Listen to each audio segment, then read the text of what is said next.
and welcome back to Story Wellness. I'm your host, Ashley Hendrickson, and I'm here today with a friend of mine, Miss Adrianne Wagner. I'm really excited to get you all introduced to Miss Adrianne. She is a relationship coach, an author of 2 books, and the creator of a program called the Relationship Reset. We met about 5 years ago in a workshop learning how to write books, and I just think she's full of great information and lots of valuable knowledge. So Adrianne, why don't you tell us just a little bit about yourself and your background? Will do. Thanks for having me, Ashley. It's great to see you again and reconnect. Yeah, me too. I am a therapist, a coach, and an author. I've worked, for over 20 years now in the mental health field. I have a private counseling practice called Bloom Counseling Services. And I just love working with people in personal development. Yeah, that's great. And so you've shifted a little bit from traditional counseling, it sounds like, but what got you started in the counseling space in the first place? What was the draw for you?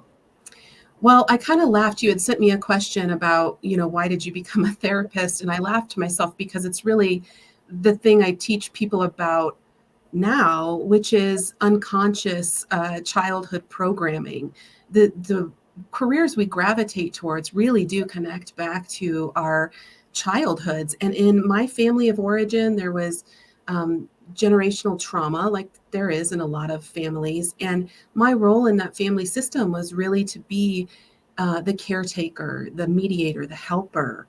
And I was taught to figure out what other people needed and provide them that to keep stability and peace in the family system. So of course I became a therapist, right? I'm wired to figure out what people need and to support them in that. So early on in my career, I really, the motivation for being a therapist was to help people because it soothed my nervous system. Because when we're fulfilling those roles, they kept us safe in childhood. So we go and grow up and do the same thing in adulthood. And my motivation really was to soothe my nervous system and also to have a sense of self-worth. I tied my identity and my self-worth with my career, which so many identify with that. Yeah, absolutely. Yes. But what I do now I no longer help people, right? I support people. I empower people to come back to themselves, which is the work that I had to do, my own healing work over the years. So, that's why I got started in therapy, but it's turned more into coaching, really creating relationships with people to bring them back to themselves. Yes. And I love that. I think, just as a platform, Shreya really was born out of my passion to educate and empower, because it is so important for people to realize that all of the power to heal themselves, whether it's emotional or physical and mental, all sorts of things that we have challenges within our lives, we have the power within us. That's right. It's just waking up to that, right? And so exactly. I love that you use coach, because coach is a different kind of relationship than someone coming in with expert advice and dictating to an individual what they need to do to fix some perceived problem, right? And so we're so very much aligned, no surprise to me there, on that sort of perspective on how to help people. But the goal for me, and it sounds like for you when you're coaching, is that eventually they don't need you anymore because they figured out how to do it for themselves, right? Absolutely. Absolutely. And I do see those results in my practice. People really learn to integrate skills. And so I am a coach, but I refer to myself as there is an aspect of education in my practice. And that's in my 8-week course, Relationship Reset, where I do have a component of teaching real skills, because by the time people get to me, they can see these unhealthy patterns in their relationships. They have failing relationships. They don't know what to do, and they want to know what to do. So the program is a structured program based on science to be able to teach them real skills. But there's also those somatic components, right? Getting them back to their bodies, learning to read their inner knowing. So it's not just me regurgitating and teaching skills, it's finding the skills that work for people to soothe their nervous system, and access their body's inner knowing, their own wisdom. Yeah, absolutely. I love everything you're saying, and again, resonates so deeply with what I try to do on the functional medicine side with the physical body. Yes. What does a typical client look like that you work with, if you had to describe an avatar? Yeah, generally I work with women, middle-aged women who have lost themselves. They've become disconnected to themselves, right? Like they tend to be overgivers, they're nurturers, but then they don't really nurture themselves. So, what ends up happening, there's this chronic self-abandonment. And when that happens over time, our self-esteem, our self-worth, our value just diminishes. And then we, find ourselves, a lot of women, middle-aged women, exhausted, lonely, just like stuck in the role of mother, wife, or partner, of employee, right? And we don't know, where did I go? What happened to me? So, Yeah. Go ahead. Oh, I had a conversation that's right in line with this earlier this week. I was talking with a woman, and she said, I've always been such a giver, and people will always say to me, like, I really hope you're taking care of yourself. And she said, I say, of course I'm taking care of myself. But then I stopped and I wondered, am I? What does that even mean? So is that something that you address in the program? Like, what does it mean to take care of yourself? What is self-care? Because we see that all over the place, right? Right. And hot baths and yoga only go so far. Well, right. And is that really self-care? Like, what if I don't like being in a hot bath? Yeah. What if I want to go for a walk or do cartwheels? You know what I mean? Like, what is it? How do you help people define that and empower them to not have the mom guilt of carving out time for themselves? Because is that another common issue you see in practice? Absolutely. Absolutely. Women have a hard time not only spending time, but investing money in their mental and physical health. Yep. And so they give to themselves last. And this idea of self-care is kind of a quick fix, and you know that from the work you do. What we want to do is integrate the support on a whole body, a whole person perspective. So yes, we're not just dealing with, oh, you need to de-stress by stretching. What the piece I do is the internal aspect. We explore the internal.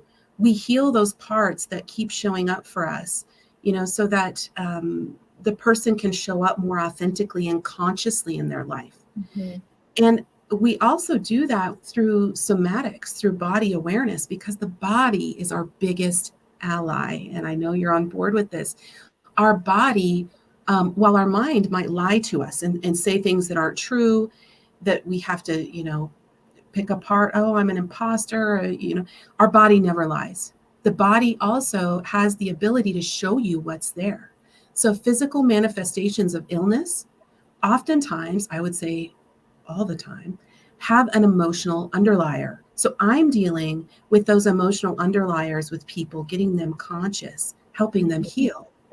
And a lot of times we see just a deeper connection with the body and then being able to address body issues, whatever that might be. I couldn't agree more. One major component of what I do in practice is addressing emotional mental health, because there is such a close tie to connected. What are we thinking? What are our thoughts all day long, and how are those manifesting physically? Can you give a couple of examples of maybe what some of those challenges are that you're working through in your program with your clients? Yeah, I mean, I definitely do a lot of work around thoughts and reframing thoughts. But also, again, it's helping people come into touch and create the authentic self. So the education piece in this 8-week online course, which is interactive, there's an interactive component, a skill builder, videos, meditations, and one-on-ones in group. So we're addressing like many life domains there. And really, I'm just trying to bring people back to themselves. So we educate them on the childhood programming, right? We all have programming. Here's how I explain it. You grow up learning a primary first language, right? For us, it's English. We learn English as a first language. And you also grow up learning a way of being in relationships, a way of being in a family system, a first language programming of being in a family. Now, if I told you, well, you just need to unlearn English and go learn Spanish, that would be impossible. You can't unlearn your first spoken language, just like you can't unlearn your first language of being in relationships. So we carry all that programming into adulthood and we recreate our childhood experiences and relationships. So interesting. Let that sink in for a second. Yeah. I mean, it makes perfect sense because you do what you know. That's But right. I think what I'd like to dig into a little bit more is, yeah, you couldn't unlearn English. How could you possibly unlearn it? It might get a little foggy if you stop using it all the time, but it will never go away. Right. So when we're talking about programming and the way that we were raised or how we have identified our entire lives, what does that process then look like? Because you can't just like stop being who you are and who you've always been. So how do you, I'm guessing, embrace and accept that identity while working on building other skills? But yes, except you don't, you do embrace it, you do acknowledge, you learn about it, right? Mm-hmm. But you learn to disidentify with it. So let me say this. For the majority of people, the statistics are high, right? Between 50 and 90% of people fall on the spectrum somewhere of codependency. They were raised in codependent family systems. Can I stop you 1 second? Sure. Can you explain what that means to anyone who may not know what codependency is or looks like? Yeah, codependency really is being dependent, if I want to say it in a nutshell, being dependent on another person for your sense of well-being. Okay. Yep. So you said what's the percentage of people? Between 50 and 90%. So we go, right. So we're taught to look for happiness and connection and all the things outside of ourselves. And then when someone doesn't meet that expectation, we're angry and frustrated and combative. And then we go look for it somewhere else. Yes. Yes. So we get clear about what that codependent programming is. And then we work to build a healthier version of self, an interdependent person. And so we learn to disidentify. The codependency isn't who we are. Just like who I am isn't an English speaker, that doesn't comprise the whole of me. It's a part. But I don't need to identify with me as just an English speaker because guess what? I also speak Spanish. Right. And so that's what we're doing in the program is we're learning another language in essence. We're learning a language of interdependency. I love that. And so then I'm going to ask another question. What would be the difference between interdependent and independent? Okay.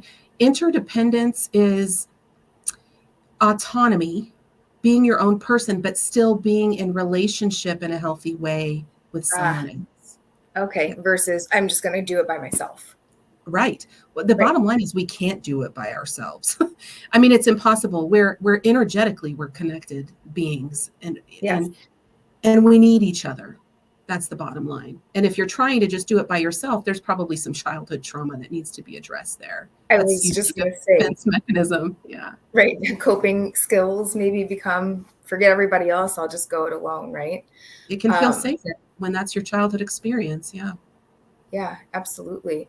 Are there any like techniques or skills that you could share with how to start to either one, identify this pattern in yourself? And if you do, like, what's the first exercise to start to develop interdependence? Well, the kind of the core foundation, I describe it to people as if you build a house on a cracked foundation, everything in the house is going to be a little off, right? Nothing's going to be plumb. And so really, we kind of have to tear down the old self. And when I say tear down, it's just like get clear about what that programming is and then build a new foundation. So we really do that. The first activity we're doing in Relationship Reset is really identifying characteristics in other people we respect and admire. because the things we respect and admire are actually what we value in ourselves. Like value in ourselves, or value for ourselves, I should say. So what we're doing is like picking, thinking of people, we can know them or not know them. They can be alive or dead. And we're naming the characteristic. So for example, maybe it's Oprah, her resilience. So resilience goes on my list. And, the Dalai Lama, compassion goes on my list. And then each of those characteristics, we define them from the first language, which is what messages did I receive in childhood about this word? And then we redefine them how we want to show up in life. So, for example, say compassion's on your list and you grew up thinking that compassion was weakness, or compassion was rescuing, or, for sissies. But you are a compassionate person and you want to support people. And so you redefine that. And then over the course of learning skills, we start to practice being that person, showing up from the second language, healthier version of self, instead of the first language programming. So that's one example of an activity we do early on. That is so interesting and sounds so powerful. Yeah. Right? It's almost like a redefining of how you can show up in your life, being who you really are without compromising your integrity and the core of your identity. Right. And not over-identifying with, the programming, there's these shadow aspects of the self that we just judge ourselves for from this programming. And we identify that as us. Like, oh, this behavior where I lash out at people, I'm just a horrible person. And it's like, you were taught to do that in childhood to get your needs met. So let's just notice that and take away the judgment, accept that part of ourselves is there. That's okay. But you don't need to identify it as you. You is the you create and choose through your skills, through your consciousness every day. And the more you do it, the more it integrates, just like learning a second language. The more you practice Spanish, the more it integrates. And over time, you then are speaking Spanish and you don't have to think about it and translate it. It's just there. Yeah. That's how you create the healthier version of self. And I think it's important and in a great perspective to talk about it as a skill that you develop, right? Like it's the same thing as going to the gym. It's a muscle we have to exercise. Right. And it's hard to make those kinds of changes at first, right? Same thing with functional medicine. It's just first creating the awareness. Right. Right. Learning to tap in and pay attention to the signals. That's just so crucial to any, I think, of the healing work that any of these amazing practitioners I've been talking with over the last few months are doing is how do we create awareness? What do we need to pay attention to? What have we been ignoring or accepting as status quo because it's what we've known our whole lives, right? That's right. Yeah. So it becomes awareness very is powerful. Yeah. Without consciousness, without awareness, there is no change. You can't change what you can't see. Yeah. So that's the education piece of the program. People get real clear on what that is for them, what they need to see, what they haven't seen. And then it's empowering because then they have a choice to continue doing it or not. Yes, absolutely. Same thing I say with food, like eat the gluten, find out what happens, and then you can make the decision. Do I want to feel awful? Do I want to take this medicine? Or do I want to feel good and avoid these things that are aggravating me? That's right. Yeah. And so it becomes about, it's not whether the behavior is right or wrong, good or bad. It's, do I like my outcomes? Yes. I'm not here. You're not here to judge people about what they do, if it's right or wrong, good or bad. It's like, well, do you like your outcomes? Well, if you don't, maybe it's time to change your choices. Maybe it's time to do something different. Yeah. And I love the approach. What are some of the big shifts that people tend to see in their relationships when they start to develop this interdependence? Well, I have a disclaimer, and that is when you start to do your work and address these programs and start to make different choices and do things like communicate in healthy ways and set healthy boundaries, the people in your life will either grow with you or they won't. Yes. So there's no in between. If your relationship, when people come in and their relationship's on the brink, I tell them, like, either you will stay together or you won't. You'll grow together or you will be done. Like, there's no in between. So really, it does happen where people are willing to grow together. But if you have a person, say, who is in a relationship with someone who has an amount, again, I see everything on the spectrum. Say this is the narcissism spectrum, right? If there's a person that has a lot of narcissistic tendencies, their willingness or ability to change is going to be pretty limited. And Yes. so generally those relationships will end, which can be at first disconcerting to people, but as they build their own, toolbox and get more confident, they're willing to surrender to the process and trust the journey that they're on. Yeah. So go ahead. No, go ahead. I was just going to say, I end up with a lot of women who, they're either anxiously attached, which means, they want control. They feel anxious. They need people to be okay to soothe their nervous system. And they want connection, but they're generally with a person who is avoidantly attached, which means they don't reach for people or respond when people reach towards them. So we get really clear on attachment styles and how to meet your own needs in the container of the relationship. And then also, communicate and ask for your partner to meet you and learn skills to improve the relationship too. Yeah, and I think that is probably very, very important. What I was going to say was I was interviewing a couple of other therapist friends, and they do a lot of couples work. Mm-hmm. And I think there's a misconception that when people go into therapy because they're struggling in their relationships, that it's only successful if the relationship survives or it improves.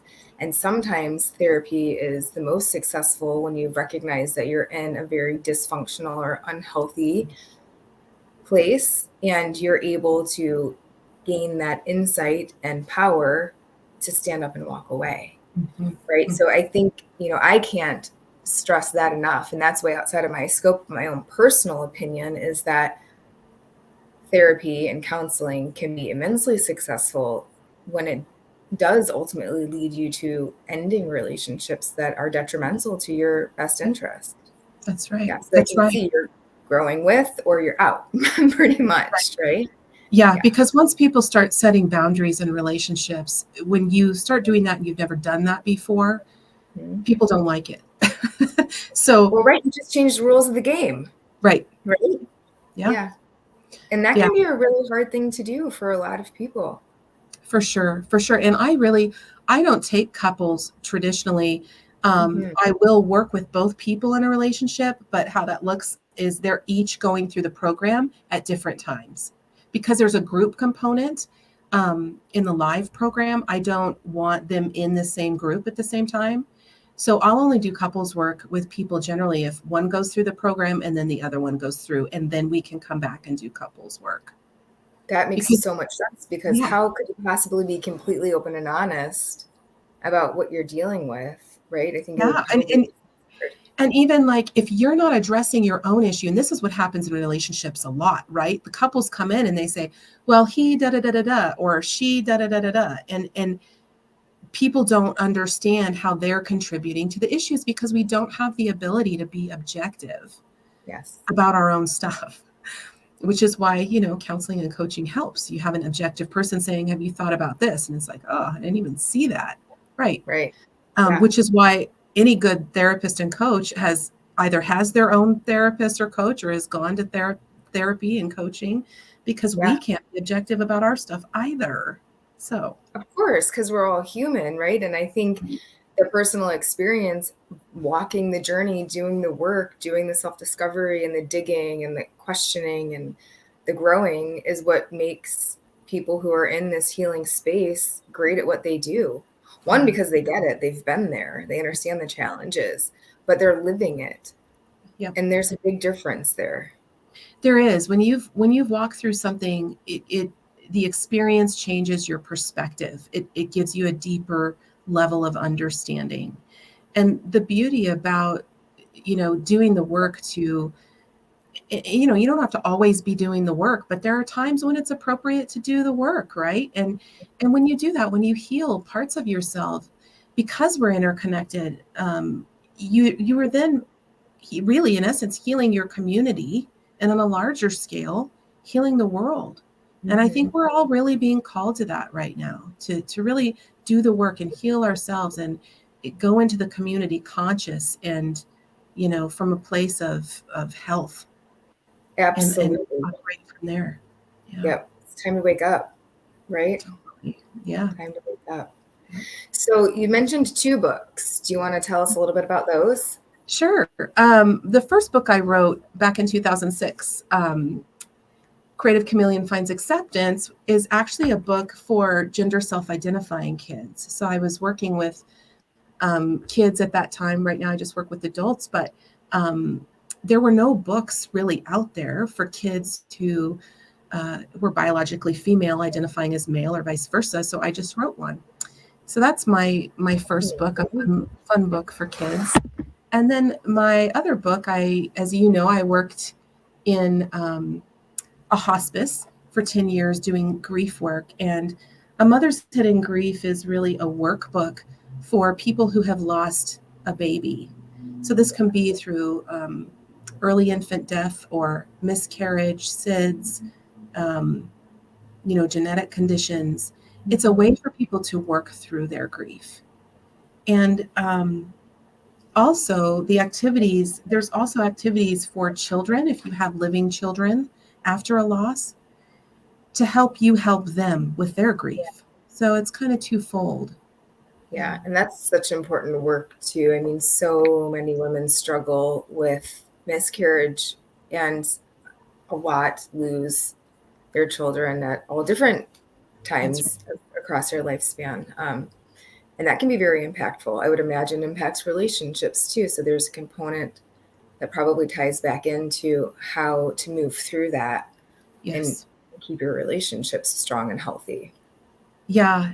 And, losing a child, it can be one of the most devastating losses. And I talk about kind of how we tear that house down. A loss like that tears the house down, right? Yeah. So to speak.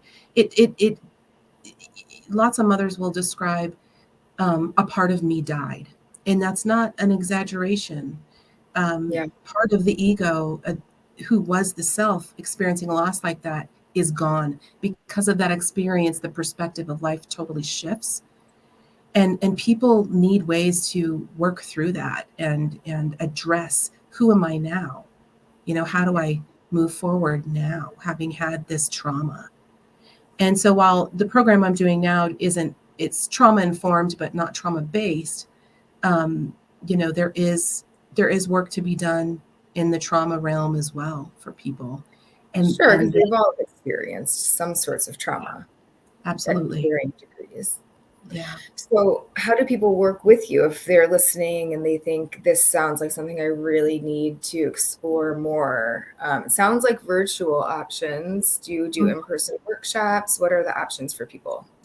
I do in person and also virtual. I use Zoom it's HIPAA compliant, the platform piece of Zoom that I use. And so I can work with anybody anywhere doing the coaching in the 8-week program.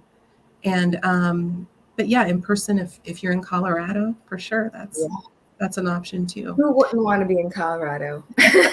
Well, it's funny today, but yeah. So yeah, go to my website, and that's adriannewagner.com. Okay. And my landing page is on there for the 8-week program, and then also my other offerings. Yeah. Awesome.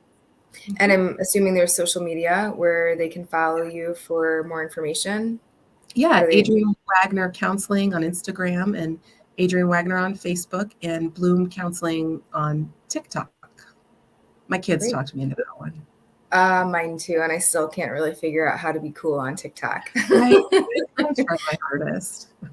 They do these silly videos, and they'll get like 500 views in the matter of a few minutes. And I think I put something really clever together.